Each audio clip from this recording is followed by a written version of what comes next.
Like பண்ணுங்க, share பண்ணுங்க. உங்களுக்கு இந்த வீடியோ பிடிச்சிருந்தா மறக்காம சப்ஸ்கிரைப் பண்ணுங்க. Thank you. ஹலோ ஃப்ரெண்ட்ஸ், எப்பவுமே நம்ம குழந்தைங்களுக்கு தான் கதை சொல்லிட்டு இருக்கிறோம். இந்த டைம் வித்தியாசமா பெரியவங்களுக்கும் சேர்த்து ஒரு சயின்ஸ் ஃபிக்ஷன் கதை சொல்லலான்ட்டு முடிவு பண்ணியிருக்கோம். நம்ம தலை அஜித் சொல்ற மாதிரி எவ்வளவு நாளைக்கு தாண்டா நானும் நல்லவனாவே நடிக்கிறதுங்கிற கதையா, எவ்வளவு நாளைக்கு தான் நம்ம குழந்தைங்களுக்கு கதை சொல்லிட்டு இருக்கிறது. ஒரு வித்தியாசமா பெரியவங்களுக்கு சேர்த்து ஒரு சயின்ஸ் ஃபிக்ஷன் கதை பேசலான்ட்டு முடிவு பண்ணியிருக்கோம். நீங்களும் அதை என்கரேஜ் பண்ணுவீங்கன்னு சந்தோஷமா எதிர்பார்க்கிறேன். அப்புறம் முக்கியமான ஒரு விஷயம் ப்ரோ, யாரோ ஒரு ப்ரோ நம்ம எல்லா வீடியோக்கும் டிஸ்லைக் பண்ணிட்டே இருக்கிறாரு. பட் நல்ல விஷயம் என்னன்னு கேட்டீங்கன்னா, நம்ம வீடியோஸ் எல்லாத்தையும் அவர் பாக்குறாருங்கிற ஒரு சந்தோஷமான விஷயம் இருக்கு. அவர் அந்த மாதிரி நெகட்டிவ் கமெண்ட்ஸ் கொடுக்கத்தான் நம்ம இன்னும் நம்ம வீடியோவை எவ்வளவு தூரம் இம்ப்ரூவ் பண்ணுங்கிற இன்ட்ரெஸ்ட் நமக்கு ஜாஸ்தி ஆயிட்டே இருக்குது. மெயின் அந்த ப்ரோக்கு ரொம்ப ரொம்ப ரொம்ப ரொம்ப ரொம்ப ரொம்ப ரொம்ப ரொம்ப thanks bro. Thank you for negative comments. வருஷம் 2050 உலகத்தில் இருக்கிற எல்லா சயின்டிஸ்டும் இந்தியாவையே பார்த்துட்டு இருக்காங்க. அது குறிப்பாக நம்ம தமிழ்நாட்டை. என்ன காரணம்னு கேட்டால், டாக்டர் அரவிந்த் கண்டுபிடிச்ச அந்த பயோ பிரிண்டர். இன்னைக்கு ஈவினிங் அதை பற்றி அவர் எக்ஸ்பிளனேஷன் ஒரு மீட்டிங் வச்சிருக்கேன்னு சொல்லியிருக்காரு. ஸோ எல்லாரும் அந்த மீட்டிங்காக வெயிட் பண்ணிட்டு இருக்காங்க. இந்தியன் கெஜெட்டட் ஆஃபீஸர்ஸ் வந்தாச்சு, நியூஸ் ரிப்போர்ட்டர்ஸ் எல்லாருமே அங்கே தான் ரெடியாக இருக்காங்க, யூடியூபர்ஸ் எல்லாரும் வெயிட் பண்ணிட்டு இருக்காங்க. டாக்டர் அரவிந்த் பேச ஆரம்பிக்கிறாரு. நான் கண்டுபிடிச்சிருக்கேன் இந்த பயோ பிரிண்டர் நீங்க நினைக்கிற மாதிரி சாதாரண பொருளை ஒரு பிரிண்ட் அவுட் வரதாவோ இல்ல ஆர்கன்ஸை பிரிண்ட் பண்றதாவோ மட்டும் இல்ல. இதுல ஒரு முழு ஹியூமனையவே என்னால கொண்டு வர முடியும் அப்படின்னாரு. இங்க பாருங்க அப்படின்னு சொல்லி அவருக்கு பின்னாடி இருக்கிற கேப்சூலை காமிக்கிறாரு. அந்த கேப்சூலுக்குள்ள ஒரு முழு மனுஷன் ஒயர் கனெக்ட் பண்ணப்பட்ட அப்படியே தண்ணியில மிதந்துட்டு இருக்கிறாங்க. அப்போ உடனே அவர் சொல்றாரு, இதுதான் நான் கண்டுபிடிச்சிருக்கிற பயோ பிரிண்டர். இது மூலயமா எல்லாரும் மிகப்பெரிய சக்தி வாய்ந்த ஒரு ஹியூமனை பார்க்க போறீங்க அப்படின்னு சொல்றாரு. இந்த சூப்பர் ஹியூமன் இது சகலவித கலைகளும் இதுக்கு தெரியும். இதனால ஒரு டாக்டராகவும் வேலை செய்ய முடியும், ஒரு கார்பெண்டராகவும் வேலை செய்ய முடியும், ஒரு எலக்ட்ரிஷியன், ஒரு ராணுவ வீரர், ஒரு கிரிக்கெட் பிளேயர், ஒரு செஸ் பிளேயர், என்ன வேணாலும் இதனால வேலை செய்ய முடியும். இதுதான் நான் கண்டுபிடிச்சிருக்க சூப்பர் ஹியூமன் அப்படின்னு சொல்றாரு. அங்க இருக்க நியூஸ் ரிப்போர்ட்டர்ஸ் எல்லாருமே எல்லாம் போட்டோ எடுக்கிறாங்க. இதுக்கு நான் நிறைய டிஎன்ஏ சாம்பிள்ஸை ஃபீட் பண்ணியிருக்கேன். நம்ம டாக்டர் அப்துல் கலாம் ஐயாவோட டிஎன்ஏ பிளஸ் சச்சின் டெண்டுல்கரோட டிஎன்ஏ, செஸ் ஆனந்தோட டிஎன்ஏ, இந்த மாதிரி பெரிய பெரிய ஆளுகளோட டிஎன்ஏ சாம்பிள்ஸை இதுக்கு நான் ஃபீட் பண்ணியிருக்கேன். இதனால சகலவித கலைகளும் இதுக்கு தெரியும் அப்படின்னு சொல்றாரு. இதனால நோய்வாய்ப்படாத மிகப்பெரிய சக்தி வாய்ந்த ஒரு ஹியூமனை நான் உருவாக்கி இருக்கிறேன் அப்படின்னு அவர் பேட்டி கொடுக்குறாரு. அப்போ அங்க இருக்கிறவங்க எல்லாருமே பயங்கர கிளாப்ஸ் பண்றாங்க. இந்த சூப்பர் ஹியூமனுக்கு பசியோ தூக்கமோ எதுவும் கிடையாது. இது 24 ஹவர்ஸ் வேலை செய்யும். இதனால நமக்கு ஃபேக்டரிக்கு தேவையான ஹியூமன்ஸை நம்ம உருவாக்கிட்டோம்னா அது 24 ஹவர்ஸ் வேலை செஞ்சுட்டு இருக்கோம் அப்படிங்கிறாரு. நோய்வாய்ப்படாத, சோர்வடையாத, தோல்வி அடைய முடியாத மனிதர்களை உருவாக்குறதா என்னோட லட்சியமா இருந்தது. அதை நான் இன்னைக்கு உங்க கண்ணு முன்னாடி உருவாக்கிட்டேன் அப்படின்னு டாக்டர் அரவிந்த் பேசிட்டு இருக்கிறாரு. இந்த யுகத்தோட மிகப்பெரிய கண்டுபிடிப்பு அப்படின்னு அவர் சொல்றாரு.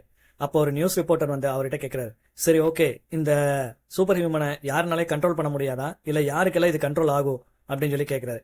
அப்ப டாக்டர் அரவிந்த் சொல்றாரு, இந்த சூப்பர் ஹியூமனோட தலையில நான் ஒரு சிப்பு இன்சர்ட் பண்ணிருக்கேன். அதோட கண்ட்ரோல் சிப் இதை கண்ட்ரோல் பண்றதோட பாடியில இன்சர்ட் பண்ணிடுவேன். நீங்க அதை சொல்லணும்னு கூட அவசியம் இல்லை. நீங்க என்ன நினைக்கிறீங்களோ அந்த வேலையை அது செய்யும். நல்ல வேலைகளுக்காக மட்டும்தான் அதை பயன்படுத்த முடியும்.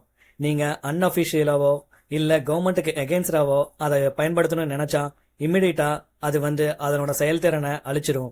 ஓகே, இதை நான் கண்ட்ரோல் பண்ணமோ நான் நினைச்சாவே அது ஒர்க் பண்ணுங்கிறீங்க. சப்போஸ் இது நாளைக்கு என்னோட கண்ட்ரோலை மீறி செயல்பட ஆரம்பிச்சுன்னா நான் என்ன பண்றது அப்படின்னு டாக்டர் அரவிந்த் கிட்ட ஒரு நியூஸ் ரிப்போர்ட்டர் கேட்கிறாரு. எனி டைம் நீங்க அந்த சூப்பர் ஹியூமன் தேவையில்லை அப்படின்னு நினைச்சீங்கன்னா இமிடியட்டா டெஸ்ட்ராய் நீங்க நினைச்சீங்கன்னாவே போதும், அது ஆட்டோமேட்டிக்கா டெஸ்ட்ராய் ஆயிரும். அது சின்ன ஒரு டாய்ஸ் மாதிரி அதுக்கப்புறம் உங்க கூட இருந்துக்கும், வேற ஒண்ணுமே பண்ண வேண்டிய அவசியம் கிடையாது அப்படின்னு சொன்னாரு. அப்ப நியூஸ் ரிப்போர்ட்டர் கேட்டாரு, உண்மையாலுமே பெரிய விஷயம், எங்க எல்லாத்துக்கும் ரொம்ப பிடிச்சிருக்கு அப்படின்னு சொன்னாரு. எல்லாருமே பயங்கர கிளாப்ஸ் பண்ணாங்க. அதுக்கப்புறம் ஒரு நியூஸ் ரிப்போர்ட்டர் கேட்டாரு, இந்த சூப்பர் ஹியூமனுக்கு நீங்க என்ன பேர் வச்சிருக்கீங்க அப்படின்னு கேட்கறாங்க. அதுக்கு டாக்டர் அரவிந்த் சொல்றாரு, நான் இதுக்கு கொற்றவைன்னு பேர் வச்சிருக்கேன். நம்ம ஆதி தமிழர்களின் தாய் கொற்றவை. சோ நான் என்னோட சூப்பர் ஹியூமனுக்கும் கொற்றவைன்னு பேர் வைக்கிறேன் அப்படின்னு ரொம்ப பெருமையா சொன்னாரு. அங்க இருந்தவங்க எல்லாருமே பயங்கர கிளாப்ஸ் பண்ணாங்க. டாக்டர் அரவிந்த் மனசுக்குள்ள இப்பதான் ஒரு சின்ன நெருடல் வருது. நாளைக்கு நியூஸ் ரிப்போர்ட்டை கேட்ட மாதிரி நாளைக்கு இந்த வேர்ல்ட இந்த கொற்றவை டேக் ஓவர் பண்ணிருச்சுன்னா என்ன பண்றது அப்படின்னு அவர் கொஞ்சம் யோசிக்க ஆரம்பிச்சாரு. அதே சிட்டியில வெளி உலகத்துல என்ன நடக்குன்னு கூட தெரியாம அந்த சிட்டியில ஒரு மூலையில நம்ம பையன் உட்காந்து அவனோட உடஞ்சு போன லேப்டாப்பை உட்காந்து நோண்டிட்டு இருக்கிறான். அவன் தான் இந்த கதையோட ஹீரோ. அவன் யாருன்னு பாத்தீங்கன்னா அவன் பேர் ராகுல். அவன் உடஞ்சு போன லேப்டாப்பை சரி பண்றதுக்கு ட்ரை பண்ணிட்டு இருக்கிறான். அவனை பத்தி சொல்லணும்னா பெருசாலாம் ஒன்றும் கிடையாது. சாதாரண இந்த காலத்து இளைஞர்கள் மாதிரி அவனும் ஒரு சாதாரண இளைஞன். பெருசா படிக்கவும் இல்லை, பெருசா சயின்டிஸ்டாகவும் இல்லை. ஆனா எல்லா கம்ப்யூட்டரை ஹேக் பண்ற அளவுக்கு அவங்ககிட்ட ஒரு திறமை இருக்கு. வீடியோ கேம்ஸை ஹேக் பண்ணி பைசா பே பண்ணா விளையாடுறது எப்படின்னு அவனுக்கு நல்லாவே தெரியும். அவனோட ஃபுல் டைம் ஜாபே தான் பெரிய பெரிய வீடியோ கேம்ஸை ஹேக் பண்ணி அதை பைரேட்டடா அங்க இருக்கிற லோக்கல் பசங்களுக்கு வித்து அதை காசு பார்த்துட்டு இருக்கிறான். அப்படி ட்ரை பண்ணும்போதான் அவனோட லேப்டாப்பு திடீர்னு கிராஷ் ஆயிடுச்சு. அதை ரிட்ரைவ் பண்றதுக்காக நம்ம பையன் உட்காந்து நோண்டிட்டு இருக்கிறான். திடீர்னு பார்த்தா ஒரு சைலன்ட் சிக்னல் வந்து அவன் லேப்டாப் கூட கனெக்ட் ஆகிறத அவனும் பாக்குறான்.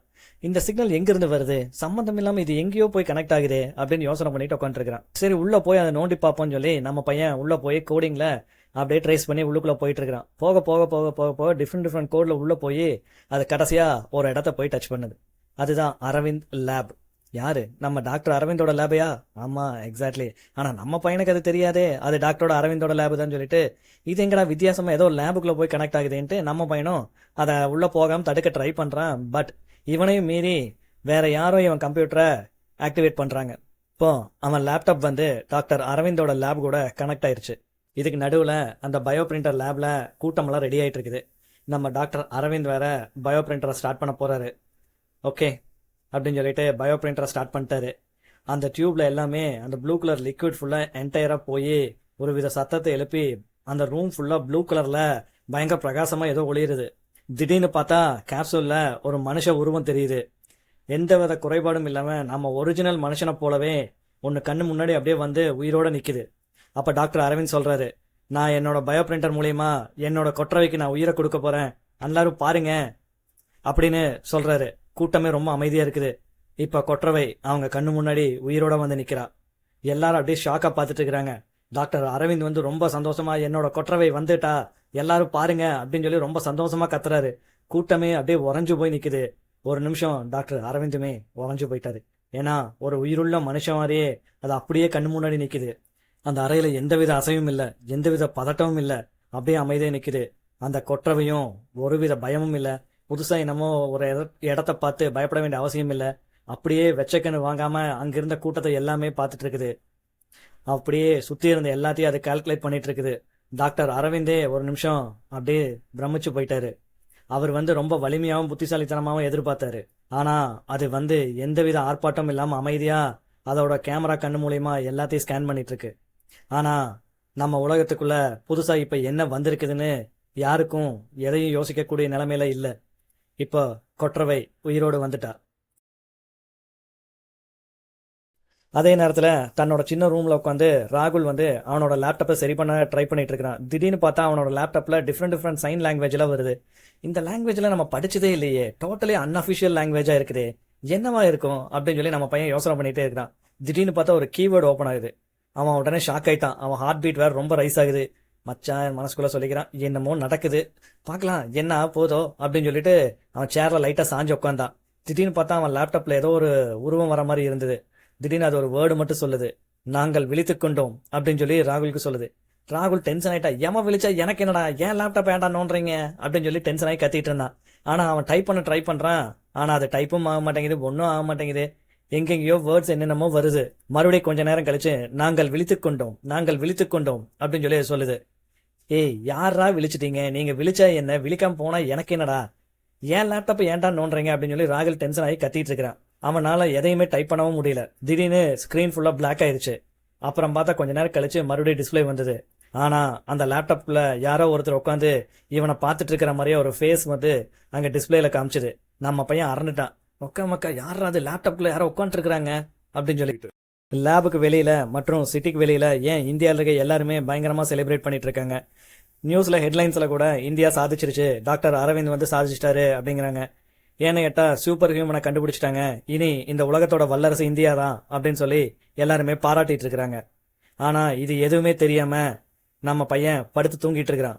நியூஸ் பேப்பர்ல ஹெட்லைன்ஸ்ல எல்லாம் இந்தியா சூப்பர் ஹியூமனை கண்டுபிடிச்சிட்டாங்க அப்படின்னு சொல்லி ஹெட்லைன்ஸ்ல போட்டிருக்காங்க. நம்ம பையன் படுத்துட்டு அவனோட லேப்டாப்பையே வெறிச்சு பார்த்துட்டு இருக்கிறான். திடீர்னு அவனுக்கு உடம்புக்குள்ள ஒரு குளிர்ச்சியா ஒரு ஃபீலிங் வருது.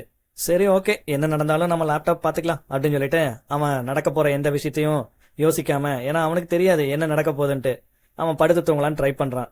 ஆனா இந்த உலகத்தோட தலைவிதியையும் இந்த சூப்பர் ஹியூமன் எப்படி மாத்த போகுது, அதுக்குள்ள நம்ம பையன் ராகுல் வந்து எப்படி சிக்கினா, நாளைக்கு இவங்க இதுல என்னென்ன பிரச்சனைகளை ஃபேஸ் பண்ண போறாங்க அப்படிங்கறத நெக்ஸ்ட் சாப்டர்ல பார்க்கலாம்.